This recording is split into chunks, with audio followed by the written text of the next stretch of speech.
শাহরিয়ার কবির সাহেবকে বলবো যে তিনি জামাত ফোবিয়াতে ভুগতেছেন। সব জায়গায় জামাতের গন্ধ পান তিনি, এটা ঠিক নয়। আমি আবারও বলছি, এদেশের মূলধারার আলেম ওলামার সাথে জামাতের কোনো সম্পর্ক নেই, যদিও বা একটি বিরাট জনগোষ্ঠী জামাতের অনুসরণ করছে। কাদিয়ানীরা নিঃসন্দেহে অমুসলিম এবং কাফের, এটা পৃথিবীর সকল মুসলমানের মত, কোরআনের মত, সুন্নার মত, ইজমায় উম্মতের মত। তারা কাফের এবং অমুসলিম, তাদেরকে যারা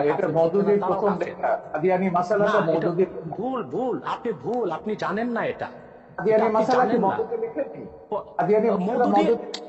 আমি বলছি, প্রথম কাদিয়ানীদের বিরুদ্ধে আন্দোলনের ডাক দিয়েছেন আল্লামা ইউসুফ বিন নুরি রহমতুল্লাহ, কারাচি ইউসুফ বিন নূর মাদ্রাসার যিনি মুহতামিম ছিলেন। আন্দোলনে পুরোধা নেতৃত্ব দিয়েছেন আমার ওস্তাদ মোহতারাম আল্লামা তাকি উসমানী এবং মুফতি শাফি রহমতুল্লাহ। সাথে আন্দোলনে যোগ দিয়েছিল আবুল আলা মওদুদী এবং তার লোকজন। বরং পাকিস্তানের সকল ঘরানার মুসলিমরাই কাদিয়ানী বিরোধী আন্দোলনে অংশগ্রহণ করেছিল। দ্বিতীয় যে হয়েছিল আর কারণ না, মওদুদীর মৃত্যুদণ্ড হয়েছিল ওই মামলাতে, যেটা সেটা মৃত্যুদণ্ড কার হলো, সেটা হয়তোবা পাকিস্তান সরকারের রাজনৈতিক কোন প্রতিহিংসা ছিল মওদুদীর উপর, সেজন্য মওদুদীকে মামলা দেবার চেষ্টা করেছে। আর যেহেতু অন্যান্য নেতৃবৃন্দ রাজনীতিতে জড়িত ছিলেন না, তাদেরকে মামলা দেবার সুযোগ হয়নি, এটা একটি কারণ হতে পারে। দ্বিতীয় যে বিষয়টি বললেন, ব্লগারদের বিষয়। ব্লগারদেরকে কারা হত্যা করেছে তাদেরকে আপনারা দায়ী করলেন, কিন্তু ব্লগারদেরকে বাক স্বাধীনতার দোহাই দিয়ে, মুক্ত চিন্তা লালন করার দোহাই দিয়ে ইসলাম এবং ইসলামের মূলনীতির বিরুদ্ধে অকথ্য ভাষায় গালিগালাজ বিষোদগার তারা যে করলো, তখন রাষ্ট্রীয়ভাবে তাদেরকে কেন বাধা দেওয়া হয়নি? যদি তাদেরকে রাষ্ট্রীয়ভাবে বাধা দেওয়া হতো, ধর্মনিরপেক্ষতার যদি একটি সংজ্ঞা এটাও হয় সকল ধর্মের অধিকার রক্ষা করা, তাহলে আপনি ইসলামের অধিকার রক্ষা করবেন না। এটা কেমন ধর্মনিরপেক্ষতা? আপনার ব্লগারদেরকে হত্যাকে কাউকে গ্রেফতার করা হয় নাই। যখন সরকার দেখেছে একটি ব্লগার বাংলাদেশে আর বেঁচে থাকবে না, তখন ব্লগারদের নিরাপত্তার জন্য তাদেরকে গ্রেফতার করা হয়েছে। কিন্তু যদি ব্লাসফেমি আইন বাংলাদেশে থাকতোই, তাহলে তো ব্লগারদের এই সুযোগ হতো না, তাহলে তারও তো হাতে অস্ত্র নেবার প্রয়োজন হতো না। তৃতীয় যে বিষয়টি আপনি বলেছেন, সুফিবাদের মাধ্যমে ইসলাম এসেছে এবং আইজিপির যে প্রশ্ন এসেছে, আইজিপি মহোদয় কথা থেকে তো স্পষ্ট বোঝা যাচ্ছে তিনি ইসলামের প্রতি অত্যন্ত শ্রদ্ধাশীল, হয়তো বা মিস আন্ডারস্ট্যান্ডিং আছে তার। সেটা হচ্ছে, তরবারির জোরে ইসলাম আসে নাই, কিন্তু ইসলাম প্রতিষ্ঠায় তরবারি ব্যবহার হয়েছে। তরবারির জোরে ইসলাম প্রতিষ্ঠিত হওয়া এক জিনিস, আর ইসলাম প্রতিষ্ঠায় তরবারি ব্যবহার আরেক জিনিস। ইসলাম যে জিহাদ দিয়েছে তা অনেকটাই ডিফেন্সিভ, অফেন্সিভ নয়। যখন ইসলাম প্রতিষ্ঠার ক্ষেত্রে অমুসলিম শক্তি অন্যায়ভাবে হামলা করেছে, আক্রমণ করেছে, তখনই তরবারির ব্যবহার করতে হয়েছে। এমনকি এই ক্ষেত্রে আমি উদাহরণ দিব মঈনুদ্দিন চিশতি রহমতুল্লাহ। তিনি যখন আজমিরে আসলেন, ইসলামের শাশ্বত বিধান, ইসলামের উদারতার মাধ্যমে ইসলামের দাওয়াত দিলেন, বারবার তাকে আঘাত করেছে সে পৃথ্বীরাজ। তখন ইসলামকে সুসংহত করতে যে মোহাম্মদ ঘড়িকে তিনি আহ্বান করেছেন। তরবারির জোরে তিনি ইসলাম প্রতিষ্ঠিত করেননি, তবে ইসলাম প্রতিষ্ঠার ক্ষেত্রে তরবারির ব্যবহার হয়েছে, সেটা একটা ভিন্ন জিনিস। চতুর্থ যে বিষয়টি তিনি বলেছেন, সন্ত্রাস। সন্ত্রাস তো আমাদের দেশে অনেক রকম সন্ত্রাস হচ্ছে। যারা কলমের মাধ্যমে দুর্নীতি করে হাজার হাজার কোটি টাকা বিদেশ পাচার করছে, তারাও তো সন্ত্রাসী, কলম সন্ত্রাসী তারা। যারা বাংলাদেশে বন জঙ্গল উজাড় করে গাছপালা সবকিছু বিক্রি করে খেয়ে ফেলছে, তারা পরিবেশ সন্ত্রাসী। অনেক রকম সন্ত্রাসী আমাদের বাংলাদেশে আছে। কিন্তু আমাদের দেশে যে অস্ত্র সন্ত্রাসীর কথা বলছেন, এটা জুজুর ভয়। আসলে বাংলাদেশে কোনো সশস্ত্র জিহাদি সংগঠনের অস্তিত্বই নেই। জেএমপি বলে যেটা ছিল, সেটা অনেক তদন্তের বিষয়, সেটার সাথে মূলধারা ইসলামপন্থী ও মাদ্রাসার ছাত্রদের কোনো সম্পর্ক নেই।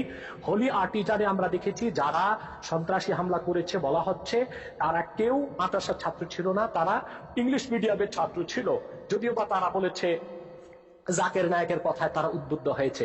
আমি ওপেন চ্যালেঞ্জ করব, জাকের নায়কের মনে একটি বক্তব্য কেউ দেখাতে পারবে না যেখানে তিনি সন্ত্রাসকে উস্কে দিয়েছেন।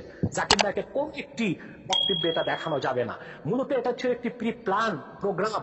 জাকির নায়কের বক্তব্য বন্ধ করা, ভারত থেকে তাকে বিতাড়িত করার জন্য এটা একটি সাজানো নাটক ছিল, এবং তাতেও আমাদের বাংলাদেশের কোনো মাদ্রাসার ছাত্র শিক্ষক জড়িত ছিল না, ইংলিশ মিডিয়ামের ছাত্ররা জড়িত ছিল। অতএব কোথায় কোথায় সন্ত্রাসের দায়ভার এদেশের আলেম ওলামা, পীর মাশায়েখ ও মাদ্রাসা ছাত্রদের উপর দেওয়া, এটা অবিচার ছাড়া আর কিছুই নয়। এটা প্রত্যক্ষ বা পরোক্ষ যেভাবেই হোক ইসলাম বিদ্বেষ ছাড়া আর কিছু নয়। শিক্ষা ব্যবস্থায় আজকে ধর্মনিরপেক্ষতার প্রভাব বাড়ানো হয়েছে। সেখানে বাংলাদেশের শিক্ষা ব্যবস্থায় যে ধর্মনিরপেক্ষতার প্রভাব আসতেছে সেটাকে আমরা দেখতেছি ধর্মহীনতা।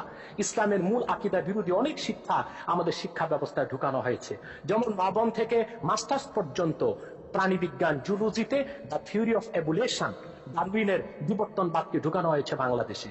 অথচ সারা দুনিয়ার বিজ্ঞানীগণ একমত হয়েছে the theory of evolution is not a scientific fact, it is nothing but hypothesis of Darwin. বিবর্তনবাদ এটা বৈজ্ঞানিক কোনো প্রমাণিত বিষয় নয়, এটা হচ্ছে ডারউইনের একটি মন গড়া মতবাদ। অথচ তা আমাদের শিক্ষা ব্যবস্থায় ঢুকানো হয়েছে। যারাই বিবর্তনবাদ করবে পরকালে তারা অবিশ্বাসী হবে, ইসলাম থেকে তারা দূরে সরে যাবে। অত্যন্ত কৌশলে ধর্মনিরপেক্ষতা যে সংজ্ঞাতেই আমাদের দেশে বলা হোক, বঙ্গবন্ধু যে সংজ্ঞায় ধর্মনিরপেক্ষতার কথা বলেছিলেন, আজ ধর্মনিরপেক্ষতার ধ্বজাধারীরা বঙ্গবন্ধু সেই আদর্শে নেই, তারা ধর্মনিরপেক্ষতাকে ধর্মহীনতার দিকে নিয়ে যাচ্ছে। অতএব যদি প্রকৃত অর্থেই বঙ্গবন্ধুর ধর্মনিরপেক্ষতাকে সংবিধানে প্রতিষ্ঠিত করা হয়, সেটা ধর্মহীনতা নয়, বরং তার নাম পরিবর্তন করে এমন একটি নাম দেওয়া দরকার যেটার সাথে ধর্মনিরপেক্ষতার কোনো সম্পর্ক প্রমাণিত হবে না। ধন্যবাদ। ধর্মনিরপেক্ষতা বঙ্গবন্ধুর দেয়া নাম। সেকুলারিজম বাংলা তর্জমা তিনি ধর্মনিরপেক্ষতাই করেছেন। রাষ্ট্র ধর্মের ব্যাপারে নিরপেক্ষ থাকবে, সব নাগরিক সমান অধিকার মর্যাদা ভোগ করবে, এটাই হচ্ছে বঙ্গবন্ধু ধর্মনিরপেক্ষতার সারকথা। প্রত্যেক নাগরিক তার নিজের ধর্ম পালন করবে, ধর্ম পালনের স্বাধীনতা থাকবে, কিন্তু আপনি আপনার ধর্ম আরেকজনের উপর জোর করে চাপাতে পারবেন না, আরেকজনকে হত্যার প্ররোচনা দিতে পারবেন না। বাংলাদেশে কোন মুসলিম চিন্তাবিদ ইসলাম ধর্মকে অন্যের উপর চাপিয়ে দেবার চেষ্টা করেননি, এর কোন আপনারা দেখাতে পারবেন না। আমি নিজে ওয়াজ করি, আপনি ওয়াজ শুনেছেন না আওয়াজ শুনেছেন আমি জানি না। কোরআন সুন্নাহর বিরুদ্ধে যেটা হয় সেটা ওয়াজ নয়, সেটা আওয়াজ। বাংলাদেশে অনেক নিম্নমানের বক্তব্য বের হয়ে গিয়েছে যারা গলাবাজির মাধ্যমে ওয়াজ করতেছে, সেটাকে আমরা ওয়াজ বলি না, সেটাকে আমরা আওয়াজ বলি। তাদের সাইদির ওয়াজকেও আপনি ওয়াজ বলবেন না? সাইদি সাহেব তো দীর্ঘদিন যাবৎ ময়দানে নেই, তার ওয়াজ কিন্তু ইউটিউবে আছে, তার বহু ওয়াজ ইউটিউবে আছে, আমার ছবিতেও আছে। বলুন তিনি একজন প্রকৃত ওয়াজকারী কিনা। তিনি বলেছেন যে অন্য ধর্মের মানুষকে হত্যা করতে, তিনি এটা বলেছেন বক্তব্যে। আমি যদি দেখাতে পারি, আমি তার এক বক্তব্য শুনেছি, আমি নিজে দেখেছি। আমি আপনাকে বলি, এদের যে ওই যে মুফতি হান্নানের উপর যে ছবিটা বানিয়েছি, যে সাইদির একজন খুব ঘনিষ্ঠ অনুসারী ছিল যখন সে জামাত করতো, সে প্রত্যেকের নাম ধরে বলেছে, শামসুর রহমান থেকে শুরু করে হুমায়ুন আজাদ থেকে শুরু করে তসলিমা আহমেদ থেকে লেখা পড়েছে। বলে না লেখা পড়েনি, কিন্তু আমাদের হুজুররা বলেছেন এরা ইসলাম বিরোধী, এরা মুরতাদ, এরা কাফের এবং এরা ওয়াজিবুল কাতল, ওদেরকে যেখানে পাওয়া যাবে সেখানে হত্যা করতে হবে। এটা পশ্চিমা জিহাদ ছবিতে আমি দেখেছি।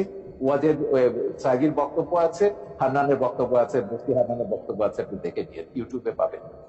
আমার মনে হয় জালাল সাইদি সাহেব এতটা পাতলা কথা বলার লোক নয়, যদিও আমি তার অনেক বক্তব্য শুনিনি। তবে আমি তার একটি বক্তব্যে দেখেছি, তিনি যখন ধর্ম মন্ত্রণালয়ের স্থায়ী কমিটির সদস্য ছিলেন, তিনি হিন্দুদের পূজা মণ্ডপও গিয়েছেন এবং তাদেরকে নিরাপত্তার ব্যবস্থা করেছেন, সেটা তো প্রমাণ রয়েছে। এবং 71 সালে হিন্দুদের কি করেছেন সেটা ট্রাইব্যুনালে প্রমাণ হয়েছে। 71 সালে তিনি হিন্দুদের উপর কি করে জোর করে তাকে মুসলমান বানিয়েছেন, তাকে পাকিস্তানে যে ধরিয়ে দিয়েছেন, ও সাক্ষীরা তো ট্রাইব্যুনালে এগুলো প্রমাণ করেছে। এটা তো ট্রাইব্যুনালের বিষয়। কিন্তু দেওয়াল হোসেন সাইদি সাহেব মানি ওয়াজ নয়, আর দেওয়াল হোসেন সাইদি সাহেব মানি এদেশের আলেম ওলামা নয়। সেটা একটি বিচ্ছিন্ন বিষয়কে টেনে সকল আলেম ওলামা, পীর মাশায়েখ এবং ওয়াজ নসিহত। আমি জানি যে সাইদির চেয়ে পপুলার ওয়াজকারী আর কেউ নেই বাংলাদেশে। বাংলাদেশে যতজন ওয়াজকারী আছে সবচেয়ে পপুলার, সবচেয়ে বেশি পপুলার হচ্ছে সাইদির, এবং আপনি বাসে টাসে সব জায়গায় সাইদির ওয়াজই শুনবেন। তো যাই হোক, আমার কথা হচ্ছে আব্বাসী সাহেব, তিনি এদেশের মানুষের মন জয় করতে পেরেছিলেন। ঠিক আছে আব্বাসী সাহেব, আমার কথা হচ্ছে, আপনি আগে বলেছেন আমি ইসলাম বা কোনো ধর্মের বিরুদ্ধে নয়, আপনি শান্তিপূর্ণভাবে ওয়াজ করুন, ইসলামে আহ্বান করুন।